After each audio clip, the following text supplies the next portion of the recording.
დავით გუნაშვილი, ჯგუფი ფარი არის დღეს ჩვენთან ერთად. დიდი მადლობა შენი დროისთვის და მე ვიფიქრე რომ ესეთ თემაზე გვესაუბრა. ჩვენი თავი ჩვენვე გვეყუდნოდეს, არის ეგეთი სლოგანი, საკმაოდ, როგორ გითხრა, მოსახლეობის გარკვეულ ნაწილში პოპულარული, რატომ უნდა ვიყოთ სხვაგან, მოდი ვიყოთ ჩვენ მარტო ჩვენთვის და ვიყოთ რა, ხო? ეხლა მაგ კითხვა შენთან ესეთი, როგორც რამდენი წლის 20 წელი თავდაცვის სამინისტროში მსახურობდი, იცი სისტემა შიგნიდან და იცი როგორ არის საერთაშორისო კონტექსტით მოწყობილი. არსებობენ ქვეყნები, რომლებიც მაგალითად რომელთა თავიც მათვე ეყუდნით. იგივე ფორმულა რამდენად გამოდგება საქართველოსთან მემართებაში და მოდი ვისაუბროთ ამ თემაზე რა. კი ბატონო, პირველ რიგში დიდი მადლობა მოწვევისთვის, ეს სასიამოვნოა. ესე იგი, ხო, კარგი თეზაა, მოდი ჩვენ თავი გვეკუთვნოდეს, ცოტა პოპულისტურად ჟღერს, ანუ იმ თვალსაზრისით, ვინც მაგ თეზა, ვისაც ეგ თეზა შემოაქვს, როგორც წესი, ანუ თვითონვე ისეთ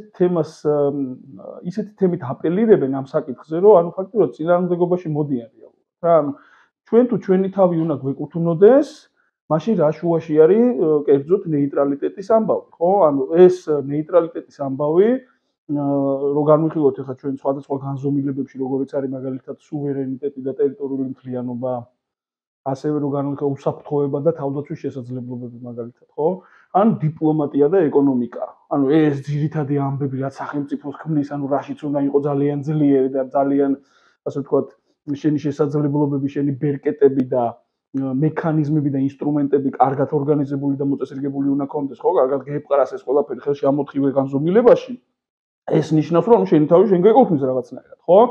ამავე დროს ასევე ახლა სრული ფასოვნად შენი თავი გეკუთვნოდეს, ეს ცოტა გაუგებარი ამბავია, იმიტომ რომ შენ ხარ რაღაცა გლობალური საზოგადოების წევრი ხო ხარ, ანუ ნაკლებად, ხო? ანუ კი გეკუთვნის, მაგრამ ურთიერთდამოკიდებულება არსებობს, ხო? ეკონომიკური ურთიერთდამოკიდებულება არსებობს, პოლიტიკური ურთიერთდამოკიდებულება არსებობს, უსაფრთხოების სტილში ურთიერთდამოკიდებულება, ანუ მოწყვეტილი სადღაც კუნძულზე საქართველო არ არის. ანუ შენ რო შენი თავი გეკუთვნოდეს, ანუ რა იგულისხმება ამაში კონკრეტულად და ვისაც შემოაქვს ეს თეზები, რეალურად ის რაც გულისხმობს, აი აქ არის ძალიან დიდი ეშმაკის თავი დამარხული როგორც წესი. და ძალიან მომეწონა ახლა ანუ ამ ჭრილში რო შემოვიყო ანუ ეს დისკურსი, ანუ ეს 4 განზომილება რაც მე ხა აღვნიშნე, სანამ ამაზე ვისაუბრებთ, მე შემოგთავაზებდი რომ დავიწყოთ აი მორალურ-ფსიქოლოგიური განზომილებით. აი ამ თემაზე ვილაპარაკოთ მორალურ-ფსიქოლოგიური, ასევე ეს შეიძლება დავარქვათ ამას პოლიტიკური ან ტრადიციული კონტექსტით. ხო? იმიტომ ტრადიციული ტრადიცია რა არის? ანუ ჩვენ როგორც მოვდივართ, რა ტრადიცია ეს ხალხი ვინც რეალურად ამაზე აპელირებს, ჩვენი თავი ჩვენ ხო როგორც წესი ტრადიციებზე საუბრობენ, რომ ჩვენი ტრადიციები არ უნდა დავკარგოთ, ჩვენი თავი არ უნდა დავკარგოთ, ჩვენი იდენტობა არ უნდა დავკარგოთ და ასე შემდეგ. ხო, ზოგადად ამაზე აპელირებენ ხოლმე ძალიან პოპულისტურად.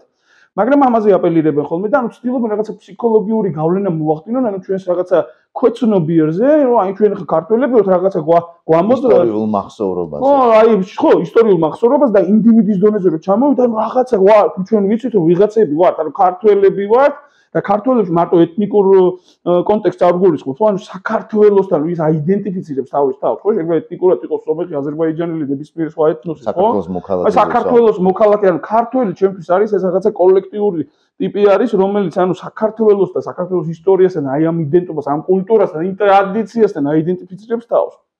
აი მაგაზე ვსაუბრობ, აი მაგ ხალხის რაღაცა აი ჩვენს ქვეცნობიერზე ცდილობენ რაღაცა ასე ვთქვათ, კაუჭი გამოგდონ და აი იმაზე დააშენონ რაღაცა რიტორიკა, რაღაცა მოსაზრებები, რაღაცა დამოკიდებულება, რომელიც არის სრულიად უსაფრთხო, ანუ საბავშვო ბაღის დონის რიტორიკა რეალურად და ეხლა ვეცადოთ რომ მორალურ ჭრილში და ფაქტობრივადაც გავანეიტრალოთ ეგ ამბავი. მოდი აქვე ერთ კითხვას დაგახმარ რა, რომ პრინციპში ეს ნარატივი საიდანაც მოდის, გეცოდინებთ ან ადამიანების მართვის რესურსების მართვის გამოცდილებაც გაქვთ და ჯარში თუ აქვს დამსახურები ამ ხალხს? არ ვიცი, არა, როგორ გითხრა. ანუ აქვს, ფოტოშორის ერთ-ერთი ხა არ მინდა პოლარიზაცია მოვახდინო, მაგრამ მეგონი 5-6 თვის წინ დაარსდა რაღაცა პარტია, რომელიც ასე ვთქვათ, ნეიტრალური საქართველო ქვია რა. და ერთ-ერთი ჯარში დამსახურები კი არა, ძალიან მაღალი თანამდებობით ეკავა რა, ერთ-ერთი დამფუძნებელი რა.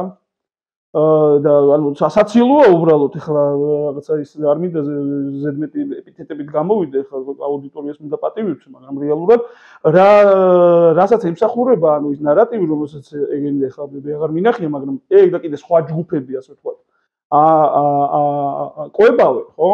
ანუ ეს არის ძალიან საეჭვო და ძალიან მავნებლური ამბავი. იმიტომ რომ საზოგადოება ახლა ჩვენ ვიცით რომ ჯერ-ერთი არ არის ესე გათვითცნობიერებული ახლა გეოპოლიტიკაში და უსაფრთხოების კონტექსტებში და ასე შემდეგ. ამ ქვეყანაში უამრავი პრობლემა აქვს ადამიანს და რეალურად დამოკიდებულია რაღაცა ზოგადად ესეთ რაღაცა მიწოდებულ მესეჯ ბოქსებზე და ინფორმაციაზე, რომელიც ტელევიზორიდან მოდის ან რაღაცა, ხო, ან სხვადასხვა წყაროებიდან და ძალიან ზოგადი წარმოდგენა აქვს რეალურად. ვიღაცას რომ ეუბნება, რომ იცი რა, შენ ნეიტრალური თუ იქნები, შენი სახელმწიფო, ანუ ჩვენ ნაკლები რისკი გვექნება იმისი რომ ვიღაცა თავს დაგვესხმება და მეტი გარანტიები, მეტი სტაბილურობა გვექნება და ასე ვთქვათ თუ არავის კონფლიქტში არ ჩავერევით, არავის მხარეს არ დავიჭერთ და ჩვენთვის ვიქნებით და ასე შემდეგ.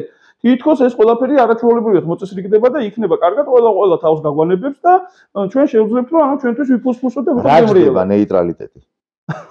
ძალიან აი მოდი ციფრებში გამოვიყვანო. კი, აი მოდი მინდა რომ აი მორალურ-ფსიქოლოგიური კონტექსტიდან შემოვიდე და ძალიან ნათელი გახდება რეალურად და მაგ ასპექტს აუცილებლად დაუბრუნდით. ხო, ანუ ფასის ამბავი იმიტომ რომ ამას აქვს ორი განზომილება. ერთი ეს მორალურ-ფსიქოლოგიური, პოლიტიკური, ტრადიციული, კულტურული იდენტობის განზომილება და მეორე არის რეალურად მატერიალური განზომილება. რა რეალურად რა რესურსი გჭირდება. ანუ თუ ჩამოყალიბდები შენ რომ მორალურად და ფსიქოლოგიურად ეს შენთვის მისაღებია როგორც ინდივიდისთვის. ხო, ანუ რა ვიყოთ მაგალითად მე მიყვარს ხოლმე ეს მეტაფორულად შეხედვა, ანუ ქვეყანა და ადამიანი, ანუ კოლექტიური ქართველი მოდი რა. ვინ არის ეს კოლექტიური ქართველი რა? მე თუ ვარ ნეიტრალი ტიპი ხო? ანუ მე მეგობრები არ მყავს, იმიტომ რომ არავის ეხლა მე შენ რომ მოვიდე ვიღაცამ დაგჭაგროს, სახე გადაგიაროს რა ვიცი მე, ხო? დაგჭაგროს ძალიან, მე შენ მხარეს არ დავიჭერ, არც იმის მხარეს, არც შენ მხარეს. ანუ მე ვიცი რა, ესე დავდგები რა ნეიტრალურად რა. ოკეი? ესეთ ტიპებს მეგობრები არ ყავთ. ანუ ესეთ ტიპები არიან მარტოსული ტიპები, კი შეიძლება ძალიან ბევრი ფული გქონდეს და რესურსი გქონდეს, ოღონდ ეს არ ვიცი საიდან, ხო? ანუ რაღაცა წყარო გააქვს თქვა რა. ბიზნესით ხარ დაკავებული და ფული გააქვს. ხო, შვეიცარია რო ავიღოთ რა, შვეიცარიის ბიზნესი ძირითადად არის საბანკო საქმე, კაპიტალის მართვა და ასე შემდეგ, ხო? აი, კაი შოკოლადიც აქვს, საათებიც კარგია. კაი შოკოლადი, კი ბატონო, საათებიც კარგია. შვეიცარია ძალიან მაგარი ხალხია, შტამბეშტავია ყველაფერი. შვეიცარიაში შეიძლება ნახოთ, ჟურში ვარ ნამყოფი და არაჩვეულებრივია და ასე შემდეგ. და მეორე განზომილებაც აქვს, ხო, ანუ ის არ არის რაღაცა წყალწაღებული ქვეყანა. მაგრამ ამავე დროს მორალურ ამბავში შვეიცარიელებთან მიმართებაში ძალიან ბევრი კითხვები არსებობდა სხვადასხვა ისტორიის სხვადასხვა ეტაპებზე, ხო? იმიტომ რომ იქ ფული მოძრაობდა, ფაშისტური გერმანიის ფულიც მოძრაობდა და ამერიკის ფულიც მოძრაობდა, ისიც და ესეც და კიდევ უამრავი კითხვები არის იქ კონფიდენციალურ რაღაცა საბანკო სისტემებთან მიმართებაში და ასე შემდეგ, ხო? და ეს მომენტი, ანუ მე ნეიტრალური ტიპი ვარ და არავის მხარეს არ ვიჭერ, ანუ რეალურად ეხლა როდესაც შენ ვიღაცამ ჩაგვრელი საკუთარი სამხედრო-სამრეწველო კომპლექსიც აქვს და სამოვალებო სისტემაც საუკეთესო აქვს. და საბოლოო ჯამში სხვათა შორის ბარემ აქ შემოვიყვანოთ ის რომ ნეიტრალიტეტს გამოაცხადებს შენ არანაირად არ ნიშნავს იმას რომ ვიღაცა მოწყალებით შემოქმედებს და ის ეს ნეიტრალურია და მოდი ამას არ შევეხოთ. იგივე გიტლერმაც რომელმაც ჯერ იძახა რომ ის რა შვეიცარიას არ შევეხებითო და მე რაღაც მომენტში უცებ გამოქვეყნდა და გამოაშკარავდა რომ საკმაოდ სერიოზული გეგმა ჰქონდა მომზადებული როგორ უნდა აეღო შვეიცარია და მაგ დროს უკვე მე გადაიფიქრე იმიტომ რომ შვეიცარიელებიც არ იყვნენ შტერები ხო ანუ რეალურად ძალიან სერიოზული სარეზერვო სისტემა მოამზადეს, რა ვიცი, მილიონამდე ადამიანი ყავდათ აღჭურვილი და დაკომპლექტებული და დატრენინგებული და ასევე ძალიან სერიოზული ინფრასტრუქტურა მოამზადეს, წარმოუდგენელი ინფრასტრუქტურა მოამზადეს მთებში ძალიან დიდი ბუნკერები და არ ვიცი, წარმოუდგენელი მიხვდა გიტლერი, რომ რეალურად ეს ძალიან სერიოზული ხარჯი დაუჯდებოდა, ძალიან სერიოზული ფასი დაუჯდებოდა შვეიცარიის შესვლა. და რეალურად არანაირი გეოსტრატეგიული მნიშვნელობაც ამას არ ჰქონდა რა საბოლოო ჯამში და საბოლოო ჯამში დაკმაყოფილდა იმით, რომ რეალურად კაპიტალის მოძრაობა და ეს ფინანსური ოპერაციები თუ რაც იყო იქ, ანუ ამ თვალსაზრისით გამოადგებოდა და გამოადგებოდა. და მიუხედავად იმისა, რომ შვეიცარიას დღეს არ ყავს მეზობლად ისეთი ქვეყანა, როგორც რუსეთი არის, ან სხვა ვიღაცა აგრესიული, ასე ვთქვათ, სახელმწიფო, ის განაგრძობს თავისი სამხედრო-სამრეწველო კომპლექსის, სამობილიზაციო სისტემების და სხვა ჯართან დაკავშირებული გეგმების აქტიურ ფაზაში მოყვანას, ხო? კი, და არც პაციფისტი ქვეყანა არ არის მაინც და მაინც, იმიტომ რომ ანუ რეალურად შვეიცარიელი ისტორია მიცის, ხო? ანუ შვეიცარიელი ჯარისკაცები იყვნენ ასე ვთქვათ დაქირავებული ჯარისკაცები, ანუ და სხვადასხვა კონფლიქტებში მონაწილეობდნენ როგორც დაქირავებული ჯარისკაცები და ანუ ეს არ არის რომ ანუ ძალიან პრაგმატი, მაგრამ ამავე დროს, ხო? ანუ ეს პრაგმატიზმი მორალურ კითხვებსაც აჩენს ახლა, გინდა არ გინდა რა. მე მყავდა ახლა ბალტიის თავდასხმის სკოლაში რომ სწავლობდი, მყავდა ჯგუფელი შვეიცარიელი პოლკოვნიკი, და მასთან რო დისკუსია მქონდა, ის შეწუხებული იყო, რომ მე მაწუხებს რომ მაგალითად რო კითხვებია, რომელიც ისმებაა, იმიტომ რომ ჩვენი ნეიტრალიტეტიო, ან ფსიქოლოგიო ცოტა პრობლემურია, იმიტომ რომ ვიღაცებიო ამბობენ, რომ ჩვენ ან ფაშისტურ გერმანიას ხალხი რაღაცნაირად ვეხმარებოდით. ოკეი? ხო, ანუ ეხლა ეხმარებოდა პროაქტიულად, არ ეხმარებოდა, ანუ იდეაში ვიღაცა რო არის და კაცი ჭამია, რომ მოდის, ან მოდი პირველ კონტექსტში რო კოლექტიური ქართლის დონეზე ავიღოთ. ეხლა ჩვენ როგორია კოლექტიური ქართველი მაგალითად, ხო? კაცი ჭამია მოდის, ვიღაცას ჩაგრავს და შენ რა შვები, ანუ რა ტიპი ხარ, რომ იძახი, რომ იცი რა, მე ხა ამას არ ჩავერევი ამ ამბავს, შენ პოზიციასაც კი არ დავაფიქსირებ.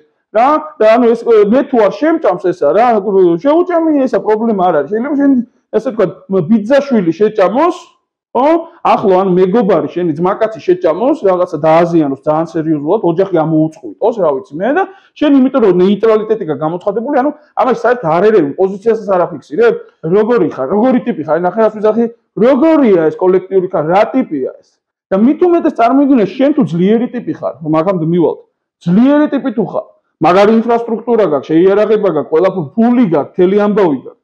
და მაგარი ძლიერი ხარ და თან აი იქცევი როგორც წრუწუნა. შეშინებული სოროდან იჭრუტები და ჩაგვრელი რომ ვიღაცას ჩაგრავს ხმას არ იღებ, ანუ ვინ ახარ საერთოდ? ეს არის ქართული ტრადიცია, ანუ ჩვენ ისტორია დავით აღმაშენებელი, ანუ ისტორიული ეპოქებით, როდესაც ვამაყობ დავით აღმაშენებელი, ხამარ მეფე, ფარნავაზი, რა ვიცი, აქეთ ანუ ნებისმიერ ისეთი საამაყო ჩვენ ტრადიცია როგორ ელაპარაკებიან ხოლმე სადღე გრძელოებში, ხო? როგორ ელაპარაკებიან. ანუ ეს არის ეგეთი ქართველია, კოლექტიური ქართველი, რეალურად ეს არის ჩვენი ისტორია. და მოიყვანონ ერთი მაგალითი მაინც ისტორიიდან, როდის იყო საქართველოს ნეიტრალური, ან როდის იდგა ეგ საკითხი საერთოდ. ერთხელ იდგა. 21 წელს და კატასტროფა შემოგვიტრიალდა, ხო? მოდი შევახსენოთ აუდიტორიას, ესე იგი 1921 წელს რა მოხდა? ესე იგი რუსული, ანუ საბჭოთა უკვე გასაბჭოთა წითელი რუსეთის მიერ, ხო? წამოვიდა ეს რაღაცა მლიქნელური რაღაცა ნარატივი, რაღაცა ესე იგი კარგად შეფუთული ნარატივი, რომელმაც შეცდომაში შეიყვანა პოლიტიკური ხელმძღვანელობა, ამათმა ამის ანუ რომ ჩვენ აქ რაღაცა მიდი ნეიტრალიტეტი გამოაცხადე ისქენი, ამათმა ჩაწერეს კონსტიტუციაში რაღაცა, რომელიც ანუ ნეიტრალიტეტიც არ არის, მაგრამ სიტყვა ნეიტრალიტეტი ნახსენებია, გამოიტანეს განაცხადი ერთა ლიგიდან, ხო? და ზუსტად 11 თუ 12 დღეში შემოჯლიგინდა რუსეთის არმია და რაც მოხდა, მე ყველამ კარგად ვიცით. ოკეი, ჩვენ შვეიცარიაზე ვსაუბრობდით და გადახვევა გავაკეთეთ. ხო. შეგვიძლია თუ არა კიდე მოვიყვანოთ სხვა ქვეყნის მაგალითი. შეგვიძლია არაჩვეულებრივად. ანუ ის რომ მოდი ეს ჩვენი მაგალითი ხო არის ერთი ფაქტი, ხო? რომ სახე აგვაძრეს, იმიტომ რომ ნეიტრალიტეტით დავიწყეთ ლაპარაკი. კა შევიტანეთ ეს ცვლილება შევიტანეთ და დავრჩით მარტო და ეგრევე შემოჯლიგინდა, ხო? ძალიან მსგავსი სიტუაციაა ეხაც. ხო, ანუ რუსეთიდან და პრორუსული ძალები და ისინი ვინც აი რუსული ინტერესის გატარებით არიან დაკავებული აქვს სხვადასხვა ფორმით და ასე შემდეგ, ანუ ამას ცდილობენ ნეიტრალიტეტზე ეგენი ლაპარაკობენ, ხო, სხვა არავინ არ ლაპარაკობს. მოდი ავიღოთ მაგალითად ბენელუქსის ქვეყნები, ხო? ორივე ომში, პირველი და მეორე მსოფლიო ომის დროს, ბენელუქსის ქვეყნები გარანტულად ყავდა ევროპული ყველაზე ძლიერი ევროპული ქვეყნები, მათ შორის გერმანია, ერთ-ერთი მთავარი გარანტორი იყო და გარანტიების გარეშე ხა ნეიტრალიტეტზე საუბარი საერთოდ სიგიჟეა. რა ვინმე შეჯლიგინდა გერმანია, თუ არა ანუ შეგუგუნდა პირდაპირ და არავის არანაირი პრეტენზია არც კი ქონდათ იმის მოლოდინი ვინმეს რეალურად რომ ეს რა ქვია ნეიტრალიტეტი რა ხან აქვს ამაზე ბელგიაც რომ იქ არავინ არ შევიდოდა რა ხო ორჯერ ეგ ამბავი იყო ანუ ესე იგი პატარა ამბავია ეს არა შვეიცარიაზე ვილაპარაკეთ ხო ძლივს გადაურჩა ანუ რეალურად გადაურჩა ის იმიტომ გადაურჩა არა იმიტომ რომ ნეიტრალიტეტი ქონდა გამოცხადებული არამედ იმიტომ რომ ძალიან სერიოზული ძალა იყო რა იქ მობილიზებული და ძვირი დაუჭდა. განავერშე ვერ მოერეოდა ხა გერმანია კაცო ფაშისტური გაგიტლა ნახევარ მსოფლიო დაიპო. მეტი კიდე. ხო? ბოლოს შვეიცარიას როგორ მიაიღო, მაგრამ ძალიან ძვირი დაუჭდებოდა და ანუ დისპროპორციული იყო ეს ყველაფერი რა მისთვის რა, ამიტომ დაანება თავი. ოკეი? და ეხლა სხვა ისინი ავიღოთ, ახლა უფრო თანამედროვე ისინი ავიღოთ, ხო? უკრაინა მაგალითად რა. მოდი შვედეთი ავიღოთ. შვედეთი ავიღოთ კი ბატონო. შვედეთიც არ ქონდა არასდროს ასე ვთქვათ გაცხადებული ოფიციალურად გაცხადებული ნეიტრალიტეტი, ანუ რაღაცა იურიდიულად გაფორმებული ამბავი ეს არ იყო, მაგრამ არანაირ ალიანსში არ შედიოდა, არც რაღაცა მხარეებს იჭერდა მაინც და მაინც ასე შემდეგ, ფაქტობრივად ნეიტრალური იყო. მაგრამ რას აკეთებდა შვედეთი? აი მოდით ავხსნათ, რას აკეთებდა შვედეთი? ხო, ანუ ვოლვოს აკეთებდა შვედეთი, აკეთებდა ვოლვოს. ნუ სამხედრო სამრეწველო კომპლექსი ტექნოლოგიები, სამხედრო საზღვაო ძალები, საჰაერო ძალები, რეზერვის სისტემა. ანუ რაღაცისთვის ემზადებ კი არ იყო ალიანსში, მაგრამ ანუ ეს უსაფრთხოდ თავს მაინც არ გრძნობდა. არ გრძნობდა და სხვათა შორის უწევდა ძალიან სერიოზული ლავირება და ეხა ისიც ვიცით კაცო, ეხა შვედეთი არის ბრწყინვალე ქვეყანა, შვედები ანუ და სკანდინავიის ხალხები არიან არჩეულებრივი ხალხები და ასე შემდეგ, მაგრამ ამ ნეიტრალიტეტიო რომ ვლაპარაკობთ და ბოლომდე ნეიტრალურიც მაინც ვერ იყო, იმიტომ რომ უწევდა მას ფაშისტური გერმანიის ფოლადით მომარაგება, რა. უწევდა. და ანუ ეს რაღაცები გიწევს მაინც. ეგრე არ არის რომ ნეიტრალო ჩემ თავს ეკუთვნი მე და იცი რა ესე დავждები ჩემთვის და ასე შემდეგ, რა. ეს მტკივნეულად ხვდება თხოვნე შვედებს, როდესაც ამას ახსენებენ. განსაკუთრებით დანიელები მაგალითად. და ეს ისტორია, ეს ადამიანის, ანუ ეს ცნობიერებაში მოქალაქეში ის არის, რომ ეს რაღაცა, როგორც გერმანელები განიცდიან, ხო? ამ ფაშისტური გერმანიის წარსულს, ისევე განიცდიან ყველა და იტალიელები რა არ განიცდიან? ანუ იაპონელები არ განიცდიან, რაშიც იღებდნენ მონაწილეობას და ნახეთ შვედეთმა საბოლოო ჯამში რა მოხდა, ანუ ძალიან ძლიერი, გააძლიერა უძლიერესი და უხარისხიანესი სამხედრო კომპლექსი, ხო, შეიარაღება, ანუ აწარო თვითმფრინავები რაც გინდა, ხო? და საბოლოო ჯამში მაინც ახლა ვხედავთ რომ შევიდა ნატოში. რა მოხდა, ანუ ესე იგი შვედებმა ძალიან კარგად დაინახეს რომ იმდენად არაპროგნოზირებადი გახდა, ასე ვთქვათ, უსაფრთხოების გარემო რუსეთის გამო განსაკუთრებით, ხო? რომ ანუ მიუხედავად იმისა, რომ ძალიან ძლიერები არიან და შეიარაღებაც აქვს ასე რომ არა გენაცვალე წავედი ხომ და შევედი იქ, ხო? ნატოში შევიდა. ფინეთი ხარ ფინეთზეც მივალ, ხო, ალბათ მაგრამ აუცილებლად. ხო, ანუ წარმოუდგენელი ამბავია რეალურად. ანუ ფინეთმა იმართლა გითხრათ ეხლა როგორც არ უნდა უარყო მორალური თვალსაზრისით, ფინელი ხალხისთვის საკმაოდ დამამცირებელი ხელშეკრულება გააფორმა იდეაში საბჭოთა კავშირთან. მაგრამ ანუ ძალიან პრაგმატული იყო, ხო? ანუ იქ მთელი რიგი ბექგრაუნდია, ეხლა იქ რაღაცები რა ხდებოდა რა და ფინელებმა ძალიან ტარე გაკვეთილი ასწავლეს რუსებს თავის დროზე რა. 39-ში კი. კი, ძალიან სერიოზული, მაგრამ ნუ ოკეი, გავანებოთ თავი მაგას, საბოლოო ჯამში შეჯერდნენ იმაზე, რომ ფინეთი ასე ვთქვათ, შეთანხმდა იმაზე, რომ საბჭოთა კავშირის გზას არ გადაეღებებოდა არსად, ახლა ფინეთის ლოკაციიდან გამომდინარე და გეოსტრატეგიული დისპოზიციიდან გამომდინარე გასაგებია, ოკეი, არანაირ crossroad-ებზე და გზაჯვარედინებზე ხა ფინეთი მაინც და მაინც არ იმყოფება და შესაბამისად უზრუნველყო რაღაცა ეს, მაგრამ საკმაოდ რთული ეს იყო, რა ქვია, ცენზურაც იყო რუსული იმაში, რა ქვია, ფინეთში თავის დროზე, ხო, ცივი ომის დროს და ასე შემდეგ.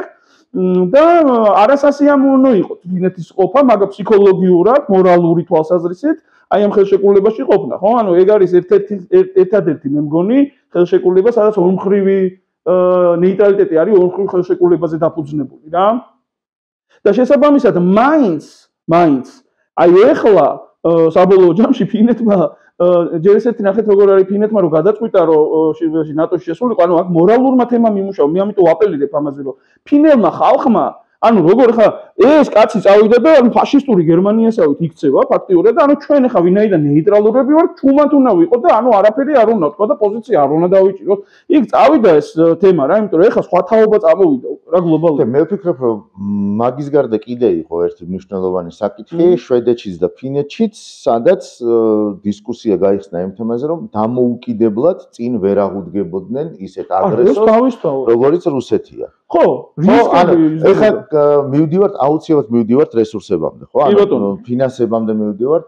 რა ჯდება ეს ნეიტრალიტეტი? ანუ თუ კი მაგალითად შვედეთი და ფინეთი, რომელიც ძალიან დიდარი ქვეყნები არიან, არ არის მარტო Nokia და არ არის მარტო Volvo, ხო? ანუ უამრავი დოულათი არის შექმნილი და ერთ უმოსახლეზე ძალიან მდიდრები არიან ეს სახელმწიფოები, იგივე შვეიცარია, თუმცა შვეიცარია იქით იყოს და ეს ორივე ქვეყანა ეხლა გახდა ნატოს წევრი. ჩვენთან როგორ მუშაობს ეს ფორმულა, ანუ ჩვენთან ჩვენი ფინანსები რამდენად გვწვდება ჩვენი ფინანსური საბანი იმისთვის, რომ ფორმულაზე რომ ჩვენი თავი ჩვენივე გვეყუდნოდეს, აი ამ ფორმულამ იმუშაოს. ხო, ანუ ეხლა ნახეთ როგორ არის ჩვენ ფინანსური საბანის ავტომატურად კარგად რეალურად არ ვიცით, იმიტომ რომ პოლიტიკა რომელიც ხორციელდება, ხო, ანუ მაგ ფოკუსირებული არ არის ქვეყნის გაძლიერებაზე. ანუ ქვეყნის გაძლიერება და ქვეყნის სიძლიერის პირველში შეიარაღებული ძალები იგულისხმება, ხო, თავდაცვის შესაძლებლობები, ანუ რა დარტყმა შეგიძლია შენ მიაყენო ვიღაცა აგრესორს, რომელიც მოდის, ანუ რა ზიანი შეგიძლია მიაყენო. აი ეს არ არის პრიორიტეტი წერტილი. განსაკუთრებით ის ხალხი, ვინც ნეიტრალიტეტზე საუბრობს, მაგაზე საერთოდ არ საუბრობენ და პირიქით მიყავთ რაღაცნაირად, რომ ისე რა ჩვენ თუ შეიარაღებული ძალების გაძლიერებას დავიწყებთ, ის საფრთხეს დაინახავთ, თავს დაგვესხმება. ხო? და ამ დროს ახლა რუსეთზე ვსაუბრობ, ანუ რუსეთის მთელი ისტორია, behavior-ი და ანუ ეს ქცევითი მახასიათებლები, ისტორიული ქცევითი მახასიათებლები იგნორირებულია, როდეს ის არის რეალურად ეს ცხოველი, რომელიც რო ხედავს, რომ სუსტი ხარ, მაშინ გესხმის ზუსტად, ხო?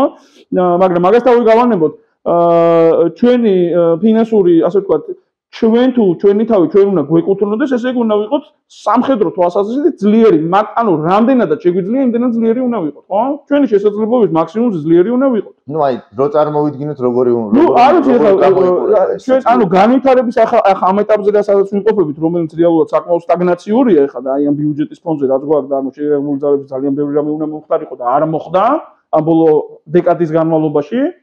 ხო? ანუ ეხლა ალბათ მშპ-ს 5% მაინც გჭირდება რეალურად რომ ამაში ჩავასხათ. შეიძლება მეტიც. რომ ჩავასხათ, რომ ეს ყველაფერი წესრიგში მოვიდეს. ნუ მშპ-ს 5%-ია დაახლოებით, რა ვიცი, 4-დან 5-მდე აქვს, მე მგონი ისრაელს, ხო? მთლიანი შიდა პროდუქტის. ხო, ისრაელს კი ბატონო, ხოთა შორის შვეიცარიაც ზრდის. ხოთა შორის ფინეთმა და რა ქვია, შვედეთმა ნატოში შეერთების მერე დაიწყეს გაზრდა, 5%-ით თუ 7%-ით მოემატა საშუალოდ. ხო, ანუ რეალურად ნატოში შევიდნენ, მაგრამ კი არ შეამცირეს ხარჯები გაზრდით. ნუ ეხლა რა თქმა უნდა იმ ნატოს threshold-საც უნდა დაეწიონ იმ 2%-ს, მაგრამ მე ვფიქრობ, რომ კიდე გაზრდიან კიდევაც, იმიტომ რომ ეხლა სხვანაირი გადააზრება ხდება. ოკეი, 5%-ზე უნდა ავიდეს საქართველოს ჩემი აზრით უნდა ავიდეს. რამდენზეა ახლა? ეხლა 600 მილიონი არის რა, ხო, ანუ რამდენი? 2%-ზე ვართ, 3%-ზე თუ რა ვიცი, ადვარ. არა, 3-ზე არა ვართ, არც 2%-ზე არა. ანუ ქვევით ვართ, ძალიან ქვევით, 1% ნახევარზე, ხო? თითქოს, ანუ ჩვენ ვართ ეხლა ისეთ ხარჯზე გასული, რომ თითქოს ჩვენ საფრთხე საერთოდ არ აქვს. არა და რუსეთის მხრიდან საფრთხე რეალურად, ხო, იქიდან გამომდინარე, თუ რა რეფორმები მაგათმა ჩაატარეს და ასე შემდეგ, ხო, ანუ თეორიულად რო შევხედოთ, პირიქით გაიზარდა. ხო, ეხლა უკრაინაში ძალიან დიდი ძალისხმევა უწევს და ანუ ეს ძალიან დიდი ზიანები მიიღო რუსეთმა და ეს გრძელდება და ასე შემდეგ, ხო? და ეს ჩვენთვის არის რაღაცა ამოსუნთქვის პანჯარასავით. ანუ ეხლა ჩვენ რეალურად უნდა მაქსიმალურად ძლიერდებოდეთ, რომ მაქსიმალურად ავწიოთ, ასე ვთქვათ, უბრალოდ მაქსიმალურად დავწიოთ რისკები იმისი, რომ რუსეთმა რამე რომ მოინდომოს, აქ ძალიან სერიოზული ძალა უნდა დაჭირდეს, ხო? და ამას არ ვაკეთებ საერთოდ. კეთილი, ანუ ესე იგი, ფინანსური საბანი უნდა იყოს ძალიან ესეთი ფუმფულა და დიდი, ხელშესახები, 5%-ზე მეტი მთლიანი შიდა პროდუქტის დაიხარჯოს იმისთვის, რომ რაღაცა მეტი სიძლიერე იყოს, მაგრამ ახლა მაქვს მე ესეთი კითხვა. ეს ყველაფერი რომ გაკეთდეს, გჭირდება თანამედროვე ტექნოლოგიები, თანამედროვე შეიარაღება. საიდან მოგაქვს? ხო, ანუ ეხლა ეგ არის ნეიტრალიტეტი თუ გაქვს. ეს ინვესტიციები და ეს საერთაშორისო თანამშრომლობა ამ ძლიერ ქვეყნებთან, რომლებიც რეალურად ამ თანამედროვე სისტემებს აწარმოებენ და ანუ ასე ვთქვათ, იძლევიან იმის შესაძლებლობას ამ სისტემებს მეხება პერსონალის თვალს სჭირდება, ყველაფერი კომპლექსურია ეს ამბავი, ხო, უზრუნველყოფა, ნაწილები, ანუ ყველაფერი, ხო? ეს ამბავი საიდან მოგაქვს? ნამდვილად ფულიც რომ მქონდეს, თუ არა გაქვს ამ ხალხთან ურთიერთობა დალაგებული და საერთოდ ანუ პარტნიორობაში თუ არა ხარ, მკაფიო პარტნიორობაში თუ არა ხარ. არავინ არაფერს არ მოკიდეს, შენ თუ ისეთი პოზიცია გიჭირავს, რომ რეალურად ამბობ რომ ნეიტრალური ვარ, მაგრამ ამით რეალურად შენ რუსეთის მხარეს ხარ, ეგრე de facto, ხო? არავინ შენთან საქმეს არ დაიჭერს. არავინ არ იქნება დაინტერესებული შენი გაძლიერებით, არანაირი ინვესტიციები შენთან არ შემოვა. ანუ სად არის მაშინ ეს ეკონომიკის და დიპლომატიის განზომილებაში და თუნდაც უსაფრთხოების განზომილებაში შენ როგორ ეკუთვნი შენ თავს, როგორ ძლიერდები? ანუ ფაქტობრივად კი არ ძლიერდები და შენ თავს კი არ ეკუთვნი ფაქტობრივად პირდაპირ ჯიბეში უხდები რუსეთს რა. ეგრე გამოდის ჩვენ შემთხვევაში მინიმუმ.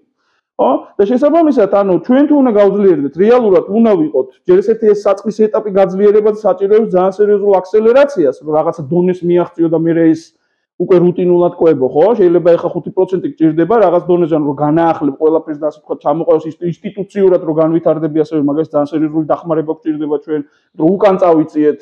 ხო? და მატერიალურ-ტექნიკურად რომ გაძლიერდები და ასე შემდეგ, მე ამის შენარჩუნებისთვის შეიძლება უკვე 5 აღარ გჭირდებოდეს, ჩამოწიო მე ნელ-ნელა და 2-ზე ჩამოხვიდე 2.5-ზე, არ ვიცი, მაგრამ თავიდან სერიოზული ის გჭირდება, აქსელერაცია და მხარდაჭერა გჭირდება შენ. ანუ მაგას უბრალოდ ამ გარღვევას რაც ჩვენ გჭირდება, რომ ანუ ფეხზე დავდგეთ რეალურად. მაგას ვერ მოვახდენ თუ ჩვენ აი ამ დასავლურ კოალიციებთან, ნატოსთან, ევროკავშირთან და თუნდაც ორმხრივ თუ მრავალმხრივ ფორმატებში, ანუ ამ ქვეყნებთან არ ვითანამშრომლებთ, ხო? და ეს ნეიტრალიტეტს უბრალოდ გამორიცხავს. ასევე ეკონომიკის თვალსაზრისით, მოდი ეკონომიკის განზომილებაში ავიღოთ, ანუ ნეიტრალური თუ ხარ შენ რომელი ეკონომიკურ თანამშრომლობის, ანუ რამე გვაქვს ჩვენ ისეთი, რითიც შეიძლება თქვათ, რომ ეს კი ნეიტრალურია ანუ ეს ტიპი კი მაგრამ არ გვევასება, იმიტომ რომ ანუ არ არის ჩემი მეგობარი, მაგრამ აი რაღაცა ძალიან ღირებული რესურსი აქვს და მოდი ამიტომ ამასთან საქმე დავიჭროთ. ეგეთი ჩემი ღირებული რესურსი უბრალოდ არ გაგვაჩნია. რეალურად რა. არ ვიცი ხა მარგანიცის გამო თუ მაგის გამო ანუ არა გვაქვს ხო ეგ რესურსი. ჩვენი ერთადერთი რეალური რესურსი და კაპიტალი არის ის რომ ჩვენ ვართ დემოკრატია და ვქნით რაღაცა პარადიგმას მართლობით დემოკრატიულ პარადიგმას ვქნით რომ ანუ ჩვენ ვდგავართ სწორ მხარეს. ისეთ რეგიონში სადაც სწორ მხარეს დგომა არის ძალიან რთული და ძალიან საპასუხისმგებლობა საამაყო ამბავი და მაღალი რისკის შემცველი ამბავია, მაგრამ ანუ კოლექტიური ქართველის კულტურაში და ტრადიციაში ეს არის საამაყო, ესეთი არის ქართველი რა, რომ აქა ვარ მე გაჭირვებული რთულ სიტუაციაში, მაგრამ რაც სწორია იმას ვაკეთებ რა. აი ეს პარადიგმა არის ჩვენი რესურსი ერთადერთი რეალურად რა. და ისტორიულადაც რო შევხედოთ, ყოველთვის ვაკეთებდით არჩევანს, ანუ ან გვიწევდა არჩევანის გაკეთება, იმდა რომელიღაცა მხარის, ხო, სპარსელი იქნებოდა თუ მონღოლი იქნებოდა თუ რაღაცა ტიპის ნეიტრალური ვერ ვიყავით, გვიწევდა ხო, ან თანამშრომლობაში, ან მოლაპარაკებაში რაღაცაში შესვლა, ან ვაკეთებდით ცივილიზაციურ არჩევანს რეალურად რა. და ჩვენი ცივილიზაციური არჩევანი იყო ყოველთვის ევროპული მიმართულება, ხო? დასავლეთის მიმართულება, დასავლური კულტურა. და იყო ქრისტიანობა, ხო? ქრისტიანობა. ეს ეხა, ანუ ეს ყველაფერი არ არის მნიშვნელოვანი და ეხლა აღარ მუშაობს ეს ყველაფერი თუ გააქრა ეს ხალხი და მარტო ვართ ამ პლანეტაზე თუ როგორ არის, ხო? ანუ თავიდან ბოლომდე ეს ნეიტრალიტეტის ნარატივი არის აბსოლუტურად საფუძველ გამოცვლილი და რეალურად ეხლა თუნდაც ეკონომიკური თვალსაზრისით თუ მორალურ-ფსიქოლოგიური თვალსაზრისით თუ ანუ აი მატერიალური თვალსაზრისით და ნებისმიერი თვალსაზრისით უბრალოდ ქვეყანაში არ არსებობს ძალა, არ არსებობს ასევე ჯგუფი, რომელიც რეალურად მოვა და დაждდება და კომპეტენტურ კვალიფიციურ დისკუსიაში შემოვა, თქვა ამ საკითხთან მიმართებაში არგუმენტებს დადებს, ფაქტობრივ არგუმენტებს, რომ კი ნეიტრალიტეტი თემა არის. და მაგას გარდა არგუმენტებს თავი გავანებოთ, ვერავინ პასუხისმგებლობასაც ვერ აიღებს ვერავინ რეალურად, აი მე რო ვიყო, მე ამას გავიტან და გავაკეთებ და ესე რა ქვია, ისეთ პოლიტიკას განვახორციელებ რომ ანუ ნეიტრალიტეტი იქნება და საქართველოს გაბწყინდება ამ ნეიტრალიტეტით, რომ ისინი ვინც გველაპარაკებიან ამ ამბავზე, საქართველოს უნდა გაბწყინდესო და ნეიტრალური საქართველოს გაბწყინებული მე ვერ წარმომიდგენია. შეშინებული სადღაც სოროში შემძვრალი და ესე დამალული ვაიმე ხო მე არაფერი არ მაქვს, მაგრამ იმ არჩევნები არსად ოღონდ შენ მე არ შემწამო ცოცხლად. ესეთი კი ბატონო იქნება და ეს საქართველოს უნდა კოლექტიურ ქართველს. ეგეთიც ვერ იქნება, იმიტომ რომ ფიზიკურად ჩაიღლაპება მაგ შემთხვევაში. რა საკმარისია, ეხლა მოდი შემოდის ტერიტორიული მთლიანობის ამბავი ვთქვა. ნეიტრალიტეტი როგორ ერთი არგუმენტი მაინც მინდა რომ იმისგან მოვისმინო, რომ რა არის საფუძველი იმისა, რომ ვივარაუდო რომ ნეიტრალიტეტის შემთხვევაში ჩვენ ვინმე დაგვიბრუნებს აფხაზეთს და სამაჩაბლოს. უბრალოდ არ არსებობს. რატო? ან იმათ თვითონ რატომ უნდა მოვუდეთ? ჯერ ესეთი შენ იქნები გაღატაკებული, გაღარიბებული და აბსოლუტურად უინტერესო ქვეყანა. ხო? რეგიონში იქნები ბოლო ფაქტიურად ავტორიტეტის თვალსაზრისით, ხო? აი ხო ჯერ ესეთი სომხეთსაც მე პრობლემები შეექმნება მაგ თვალსაზრისით, იმიტომ რომ იმის ევროპული ასპირაციები კიდე რაღაცა ჩრდილის ქვეშ მოექცევა. ხო? აქეთ აზერბაიჯანი ხო ხედავთ რა მიდგომები დააფიქსირა, ხო? ალიევმა ჩვენს დემოკრატიულ პროცესებთან მიმართებაში. ცოტა იყოს ჩემი აზრით სამარცხვინოა ეგ ამბავი და აქეთ თურქეთის ამბავი, ხა თურქეთს რა მაინც და მაინც მოეწონება, ხა ჩვენი ნეიტრალიტეტი და რუსეთის ჯიბის ჩახტომა, რაღაცა ეჭვმეპარება, ხო? იქით ირანის თემები და ანუ ჩვენი რეგიონული ამბავი ამ ხო ძალიან დავსუსტდებით ყველა ვარიანტში. და შესაბამისად საერთაშორისო ამბავში კიდე იქით გლობალურად ხო ძალიან დავსუსტდებით, ანუ ფაქტობრივად გავღარიბდებით რეალურად რა. არავით არის ინტერესი, არავის არ ექნება რომ ამ ქვეყანაში რამე განახორციელოს რეალურად. რაიმე ტიპის ინვესტიცია განაკეთოს, ხო? და წარმოიდგინე ესეთი გაღარიბებული ქვეყანა, რომელიც არის მიჯაჭვული რუსეთის ბაზარზე, რუსეთის ენერგეტიკაზე, ყველაფერზე არის, რაც რამაც ქვეყანა უნდა აცხოვროს და რუტინაში ამყოფოს და აქ მოუნდება შემოვიდეს ახლა და იცხოვროს ესე რა ქვია, შემოგიერთდეს ახლა აფხაზი და ესე რა ქვია, ესე ვთქვათ, სამაჩაბლოს სეპარატისტული რეჟიმი და ასე შემდეგ და დატყუილია ეგ ამბავი, ხო შეუძლებელი არის რა.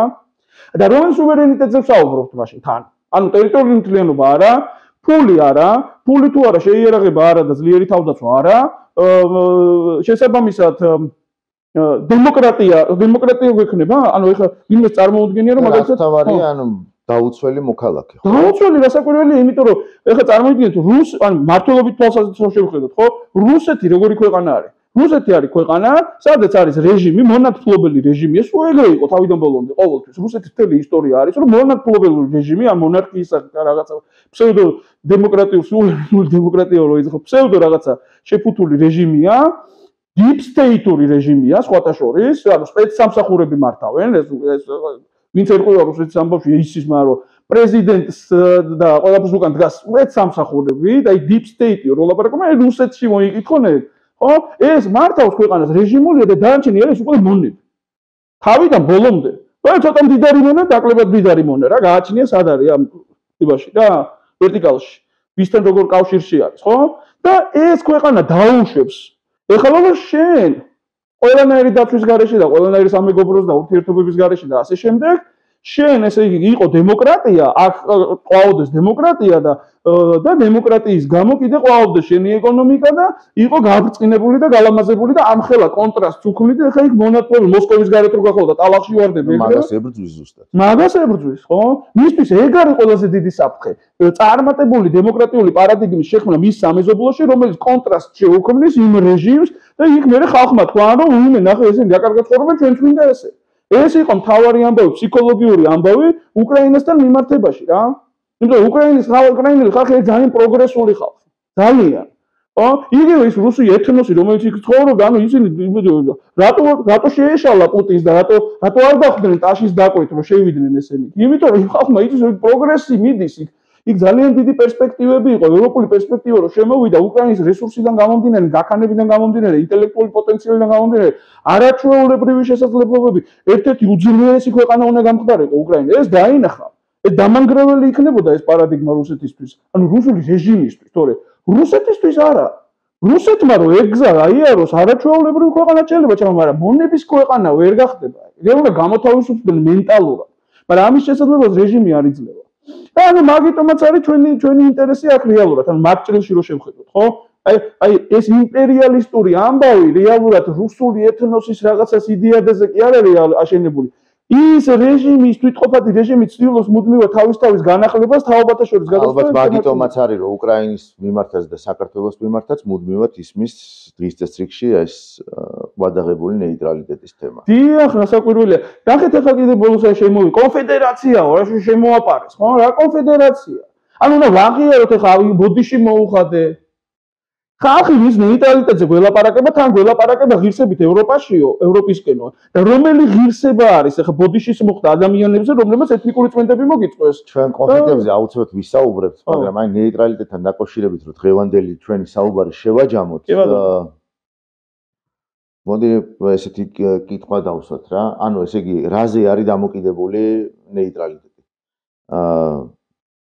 ბიუჯეტზე, სიმდიდრე, თითოეული მოქალაქე უნდა იყოს მდიდარი, ქვეყანა უნდა იყოს განვითარებული, ქვეყანას უნდა ჰქონდეს უამრავი შესაძლებლობა, ქვეყანას უნდა შეეძლებოდეს მოკავშირეებთან, მეგობრებთან ურთიერთობა, კომუნიკაცია და ასე შემდეგ, იმისთვის, რომ ასე ვთქვათ, რაღაცა შექმნას იმდაგვარი მინიმუმ 5% მთლიანი შიდა პროდუქტის დახარჯვას შეიარაღებულ ძალებზე, მეტი კიდე მთლიან უსაფრთხოების ინსტიტუტებზე, რომ რაღაცნაირად მისით უდნო. ხო, ამდენის გასაწევი რო იყო რა. ანუ იცოდეს კოლექტიურმა ქართველმა ქვეყანამ, ანუ ორგანიზაციამ, ხო, ოჯახმა, რა ვიცი, რაც კიდე დავარქვათ რა. აი ამ ტრადიციულმა ძლიერმა ტიპმა იცოდეს, რომ ვინმე თუ ანუ მე არაფერს არ წავართ მე მეცნურ ვინ შემეცილებას თემა არის რა. თორე ისეთ დღეს დავაყარი. როგორ დღეს დავაყრი? ანუ ამისთვის უნდა იყოს ზუსტად აი ამ განზომილებაში უნდა იყოს ძალიან ძლიერი რა. რომ ტიპმა იცოდეს რომ შენ თუ გაგეკარება, სახეს ააძრობ რა. მაგრამ აქამდე ვერ მიხვალ უბრალოდ. და რომც მიხვიდე ხა წარმოიდგინე ხარ ეგეთი ტიპი. ხო? აი მატერიალურად ეგეთი ტიპი ხარ, გაძლიერდი. ხო? და ფსიქოლოგიურად, მორალურად და კულტურულად და ეთიკურად როგორ ქრისტიანულად თუნდაც რა ტიპი ხარ შენ? მე მაგარი ძლიერი ტიპი ვარ, მაგრამ არ ვერევი რა თქვენ საქმე თავპირი გიტეხიათ რა. ჩემთან თანამშრომლობაში იყავით, იყიდეთ, გაკიდეთ ჩემთან რაღაცეები და ასე შემდეგ. ხო, რომ ეკონომიკა მქონდეს და ყველაფერი მქონდეს. ასევე რაღაცა ჩემს მოსახლეობას ალბათ მოძრაობაც უნდა, ხო, მოგზაურობა, რაღაცა პატივს მინდა რომ წემდე, ხო, თან.